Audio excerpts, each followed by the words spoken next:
Junior. After you, Irene. Please, have a seat. I hope you don't mind my using your phone, Lieutenant. I need to make a few calls. Yeah, I do mind. You already got your stinking phone call. Well, my associates are supposed to be arranging my release.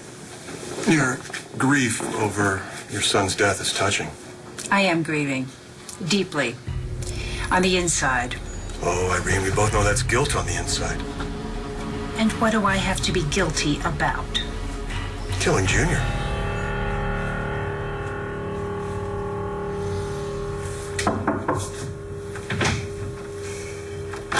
I brought some of your favorites. I remember when we were little and you were upset about something. You would want Kanekisara and Mofongo and, of course, the flan.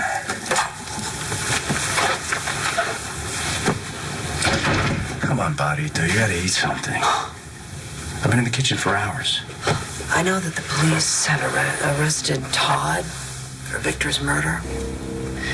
But I remember the last time we spoke, you told me how much you hated my husband.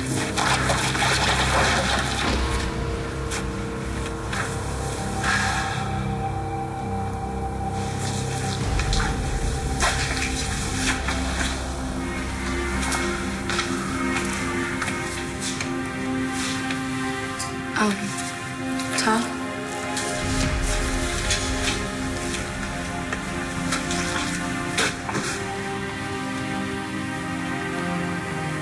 Sorry.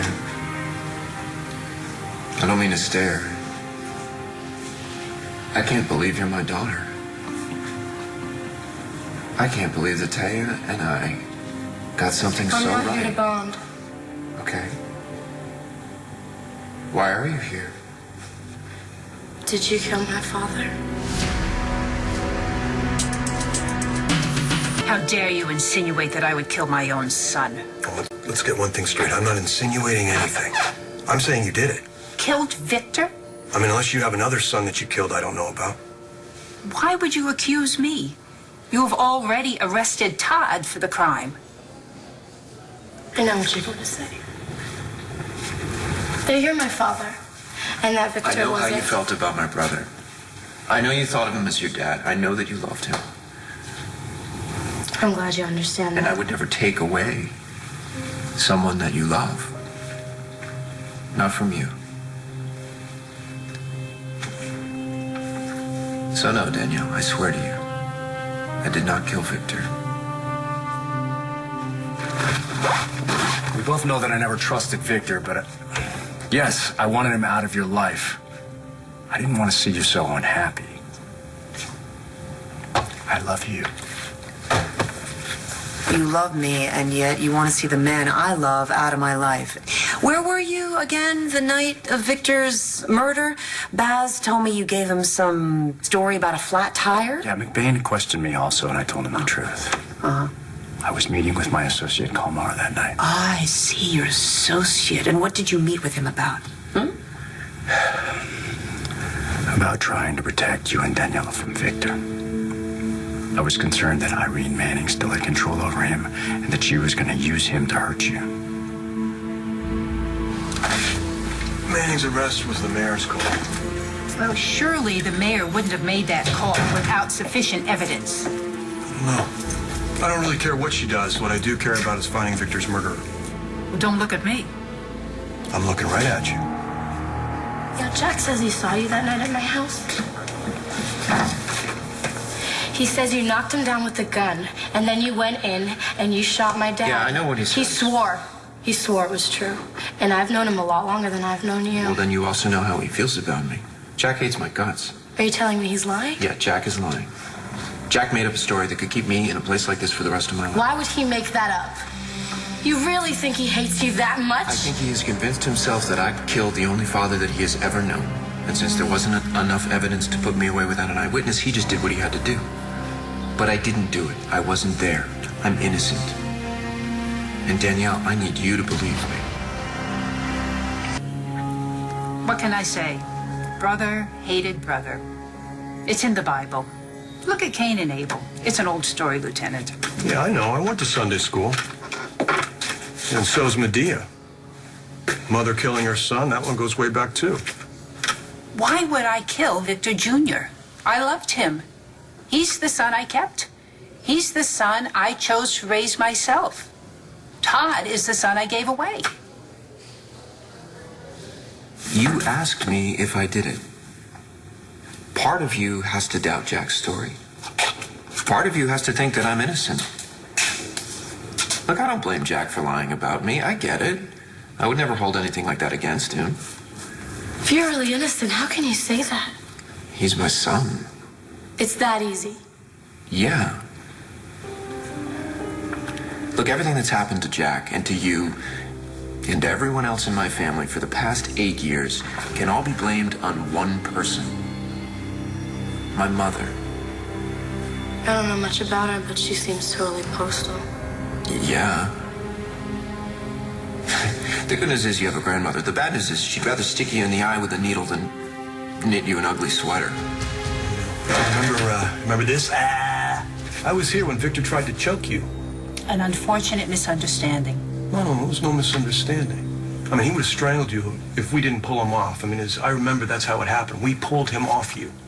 Well, sadly, he shares Todd's violent temper. And then Victor ends up dead a couple hours later. I don't think that's a coincidence. Unless it is. From what I understand, everybody in this little hamlet of yours had at least one good reason to see him dead. Yeah, but how many of them tried to kill him before? You did. You do remember that I helped save Victor's life once when Irene Manning's people came to town and tried to kill him? I didn't want him dead then. Maybe you changed your mind. I swear to you, Taya, when I met with Kalmar, it was about protecting you. Not hurting you by killing the man you love. I would never do that. I wish I could believe you. Claire told me you'd think I was involved. But since Todd was arrested, I assumed you'd believe that I had nothing to do with it. You missed Victor's funeral. I was called away by the agency to go to Langley to try and neutralize Irene Manning. I couldn't have waited a few hours. Okay. It was my husband's funeral, Tomas. I wanted to be there for you. I'm trying to make up for that now. By cooking me rice? No, by being your brother. But if you still think that your brother would kill the man that you love, I'll go. I really did. Lieutenant McBain, I have to tell you that I am truly impressed. You are quite the gumshoe. Unfortunately, you have forgotten some very important facts. Oh, yeah? What's that? While my poor son was being murdered, you had me in custody downstairs, locked up, tight. Go-getter like yourself, you could have arranged to have him killed. Well, you give me far too much credit. I'm flattered. So let's see, one son gets shot to death, and the other son gets charged with the crime. And you seemingly have the perfect alibi. The alibi that you gave me. Have I thanked you for that yet, huh? You saying you planned it that way? If you don't believe my son killed his twin brother, then I suggest you start looking for another suspect, because I will not allow you to pin this murder on me. I'm sorry, Tomas. I shouldn't be lashing out at you. It's all right. No, it's not all right. Nothing is all right. My head is spinning. And every time I turn around, Todd is there. Oh, that is until he was arrested. Where did you see him? I saw him at the police station the day after Victor's murder. He even asked me to represent him, so I went off on him. I'll bet you did. And he even had the nerve to show up at St. James after the funeral. Wish I'd been there. I would have tossed him out myself. Well, I took care of that. And then he has the nerve to call me after he is arrested for murdering my husband and asks me to defend him. Completely understand why you would be upset. Thank you. But if Todd was arrested, why did you accuse me? Don't you think Todd murdered Victor? I know everyone thought my grandmother was dead, but I never even heard anybody talk about her. I mean, my dad, my uncle. It's okay. You don't need to correct yourself. No, I know that... Hold on a second. I don't expect you to accept me as your father anytime soon. And from what I heard, it was really difficult for you to accept Victor as your father. It was the hardest thing I ever had to do in my life. Because of the things that he had done. Mm-hmm. What he had done to Marty Saybrook. Except Victor didn't do those things, did he? I did. I've been thinking about that a lot lately. How I treated my dad like dirt because of something you did. Okay. I hated him for it.